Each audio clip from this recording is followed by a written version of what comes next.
city and in the territory on west, there's just one way to handle the killers and the spoilers, and that's with a U.S. Marshal and the smell of Gunsmoke.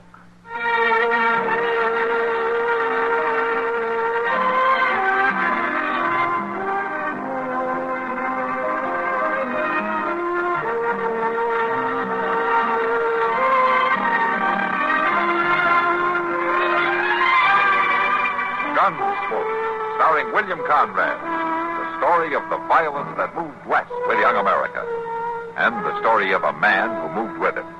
I'm that man, Matt Dillon, United States Marshal. The first man they look for and the last they want to meet. It's a chancy job, and it makes a man watchful and a little lonely.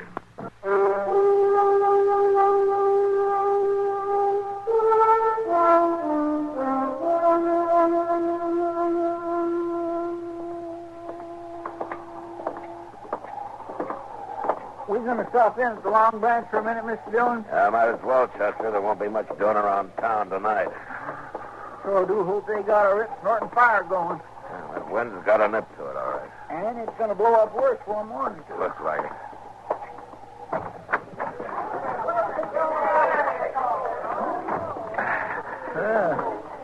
I thought Doc might be here, but I don't see him no place. Oh, Mal. Yes, sir. Hello, Miss Kitty. You want to go over to the stove? It's warm. Yeah, it feels warm right here, Kitty, after that wind outside. Goes right through you, doesn't it? So I think I'll reach on over by the stove, Mr. Dillon. Might be some kind-hearted stranger who'll buy me a beer. Chester never gives up hope, does he? Sit down, Kitty. See if you're not so busy. Thanks, miss. Don't you believe in kind-hearted strangers? No, not since I was 9 years old. What took you so long? I was kind of slow growing up. You like a beer? Oh, if you'll let a kind-hearted stranger buy it. Well, I wouldn't exactly call you a stranger, Kitty. Well, you'll have to admit I'm kind-hearted, but... Sam, couple of beers. All right, Mr. You think a real bad storm's coming up, Matt? Yeah, it's that time of year. I remember the blizzard last year around Christmas time. Oh, yeah. That was a rough one, all right, wasn't it? Matt, things would be rough this time of year, even if the weather weren't bad. Oh? What's that mean? Oh, our holiday season. Families getting together and all. Just ordinary, decent, good times. Yeah. Do people still live that way, Kitty? Not many out here. I sure don't. Kitty. Oh, I'm sorry, Matt. This time of year, I had us thinking too much and remembering too much. Well, that's no good, Kitty. This is a hard town and a hard country. You go soft and it'll kill you. I remember nights you come in here after you had to kill a man. Nights you stayed till sunup, not talking, alone mostly, and dying a dozen deaths inside. You know something, you're as sentimental as Chester. No. There you are, Marshal. Shut the doggone door, Mr. Jones. You're letting in the cold. Well, give me a chance to. I've been robbed, Marshal. Held up right in my own store. Well, how'd it happen, Mr. The Jones? fella come right in after closing time, bandana over his face. Stuck a gun in my stomach and took everything to the cash drawer, $68. It sure took you long enough to get around telling me about it. Yeah, he tied me up, left me there in the back room. I just now got loose. You got to go after him, Marshal. That's kind of a tall order, isn't it? Trailing a 5-hour head start. Well, that don't matter now, because I know who he is. Oh, I thought you said you couldn't see his face. And I couldn't, but I could tell by his voice and his walk and everything about him. It was Clint Doty. Clint Doty? Yeah, he's the homesteader up the river. Yeah, I know him. I can't believe Clint's the kind who'd do a thing like that. Well, it was him, all right. I'm 100% certain. Well, all right, we'll ride out in the morning and bring him in. In the morning? Well, if it was him, he'll be there. Oh, but Marshal... Look, Jonas, I'm not going to ride 12 miles up that river bottom at midnight with a blizzard coming up for $68. No. We'll leave in the morning. At sunup.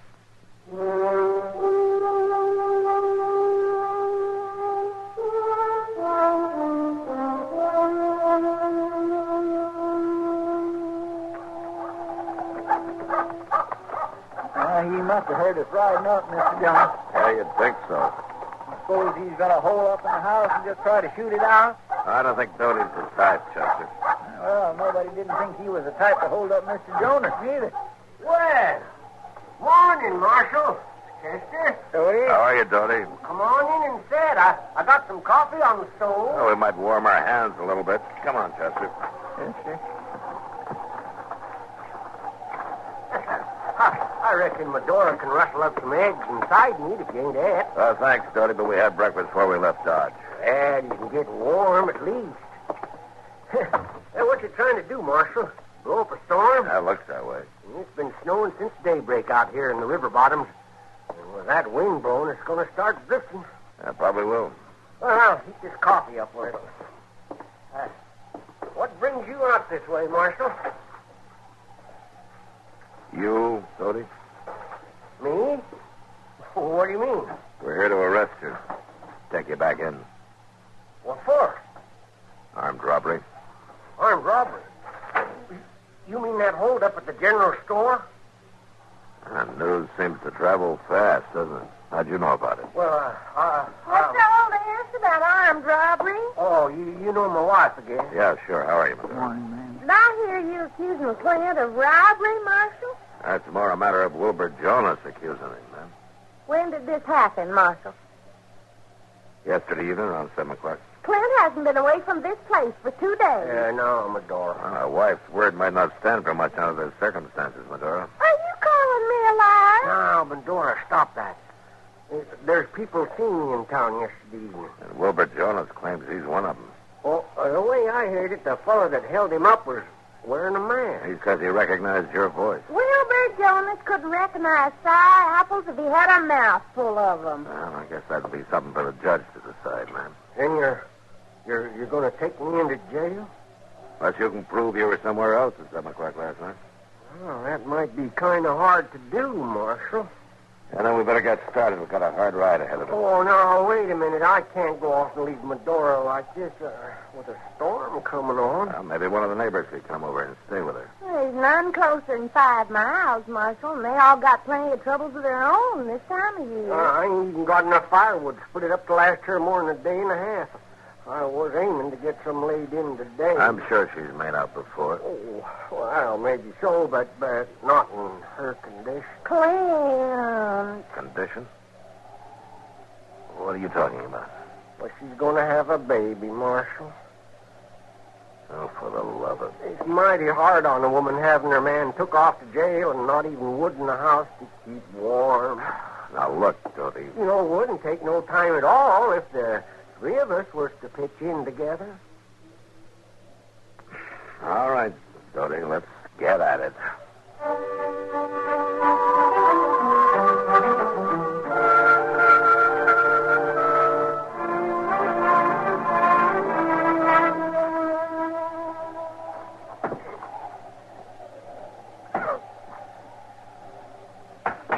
Oh, doggone the Betsy.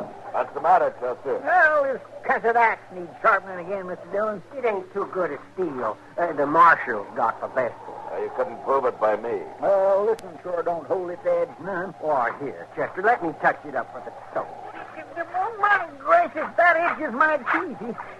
If you ask me, we've already chopped enough wood to last through this winter and half of that. Stop that, Doty! That stove eats it up pretty fast. Chester's right, Doty. We've chopped enough. Well, she's got to use some of it to cook with, too, you know. There's enough here to last so she can make other arrangements. Now, let's pack it into the shed and head back for town before that snow gets any worse. Well, whatever you say, Marshal. Yes, sir. You, Mrs. Phil, I've taken on some victuals. I got some nice hot stew ready. Did you say victuals? Now, we got to get started, Medora. It's getting late. Oh, it won't do no harm to eat first. It'll make the trail shorter, Marshal. Well, My! Yes, look at all that firewood. But I'm right obliged to you, men. you're welcome, Medora. I reckon I'll need every stick of it, too, with this wind driving the snow in through the north wall of the cabin. God dang it, I clean forgot. Forgot what? The chinking. The chicken. No, the chinking. The chinkins all fell out of the north wall of the house. I was aiming to fix it today. I got a lot of bark slabs cut laying out back to the barn. Now, look, Doty. Oh, it's mighty hard on a woman in Medora's condition with the snow and the sleet blowing in on her. Doty, would it be all right if we eat first? I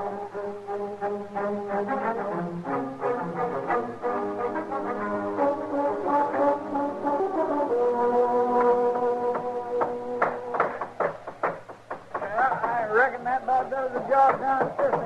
Yeah, I'm just about through here, too. You know, that ain't a bad piece of work if I do say so myself. Oh, sir, a carpenter couldn't have done one bit better. Yeah, that ought to keep the wind out. Oh, that looks fine, Marshal, just fine. I'm mighty obliged to you, man. Oh, that's all right. Well, I know you got your duty to do. You got to take me in, and I want you to know there's no hard feelings about it. Oh, sure, Doty. And I appreciate the way you both been so decent. Help me get things in shape so Medora will be all right here alone. Oh, it ain't many lawmen that'd take the trouble. Well, she's got enough problems without making it worse for us. Let's put the tools away and get started. It's going to be dark before we get to Dodge. Sure, you sure are right about her having plenty of problems, Marshal. In her condition and all. And now the cattle gone. Cattle gone? Oh, of course, we only had about 20 head, but with me going to prison, maybe it's been enough to see her through, her and the little one. What do you mean the cattle's gone? Well, I had them there in the meadow back of the corral, letting them pick clean what pasture was left. I guess they drifted off. Well, of course they drifted off. When that storm hit, they turned tail and moved along with the wind. Cattle always do that. Well, I guess it don't matter much, though. Medora couldn't take care of them nohow, not in her condition. Well, she could if you'd hold them in the corral there next to the barn. All she'd have to do is push the hay out of the loft door. I reckon they drifted down south there about 3 miles and come up against the bluff. Oh, they'll probably mill around and freeze to death there if the storm keeps up. About 3 miles, huh? Mm-hmm. I was aiming to go after them, but of course, one man alone wouldn't have had much chance. All right, Doty, come on. Let's go find your cattle.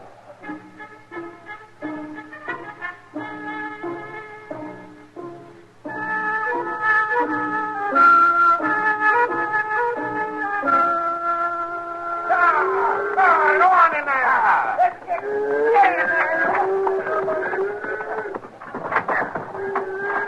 Well, that's the meanest, crankiest, orneryest bunch of cattle I ever seen in all my born days. Storm's really got them spooked. You know, that turned out to be more of a chore than I thought, Marshal. Yeah, it sure did, Doty. I just don't know how I'd have managed without you fellas helping. We're mighty grateful to you, me and Medora both. Well, we couldn't let the cattle freeze.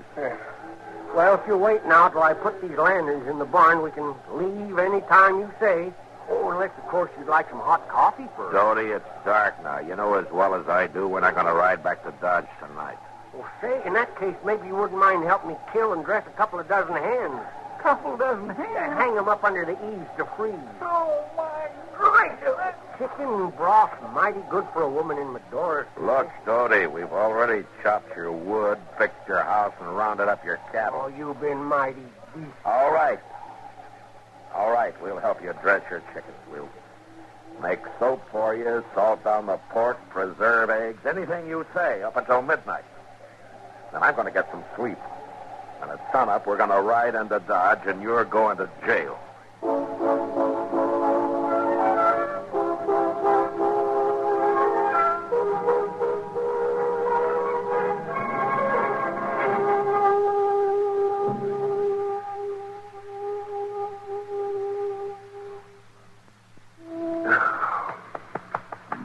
Chester. Hey, Chester, come on, wake up. What's the matter, Mr. Dillon? You told me you're the one who's supposed to be on guard. Huh? Why, it's after daylight. I must have dozed off for a second. You mean a couple of hours, don't you? Clint Doty, did he get away? No, he's in there. I just woke him up. Oh, well, I kind of figured he wasn't going nowhere in that storm. What storm? Hmm.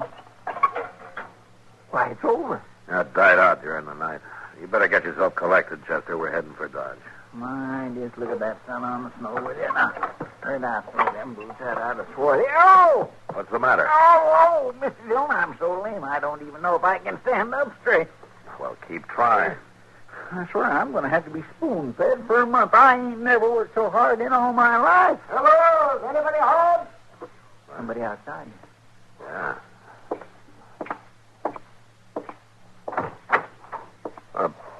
By golly, it's dark. Dog? Well, come on in, you old reprobate. I'm coming, just tying up my horse and buggy. Wonder what he's doing out this way. Seeing a patient, I guess. He must have left town awful early. Hey, did somebody ride up? Yeah, it's dark. You about ready to leave, Billy? Oh, if there's still a mind to take me. Nothing's changed.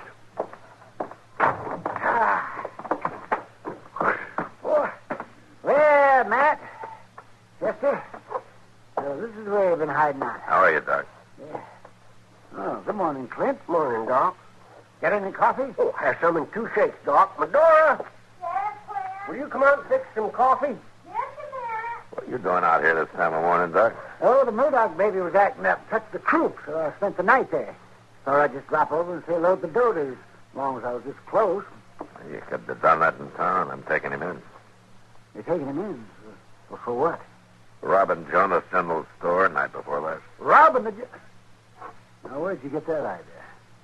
Jonas claims he recognized him. Wilbur Jonas hasn't got the sense the good Lord gave a gopher. Matt, they caught the fellow who'd done that. What? That's right. There was some drifter riding through town. He threw a lot of money into a poker game, and the boys got kind of suspicious. And he finally admitted the whole thing. So they borrowed the jail keys from Judge Bent and locked him up until you get back. Well, Clint, didn't you tell him? Oh, well, Tell me Clint, he couldn't have done it, Matt. He was playing poker at the time with me and Mark Grimmick in the back room of the livery stable. Dodie. Now, Marshal, I didn't lie to you. You asked me if I could prove where I was. And, I didn't know Doc's word was actual proof. Clint, Doty, he done that deliberate, Mr. Dillon, letting us think he was guilty just to get us to do all that work for him. And I suppose the story about your wife having a baby. Oh, that's the gospel truth, Marshal. Well, it sure is, Matt. I'll vouch for that. Let me see now. It's about another 6 months. Around the 1st of July. 1st of July? Yes. I didn't say when, Marshal, and you didn't ask me. Ain't you gonna wish us well? The 1st of July?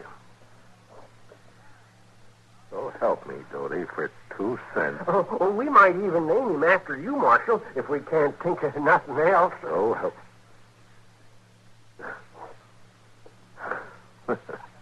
All right. All right, Dodie. Now, how about some of that coffee, huh?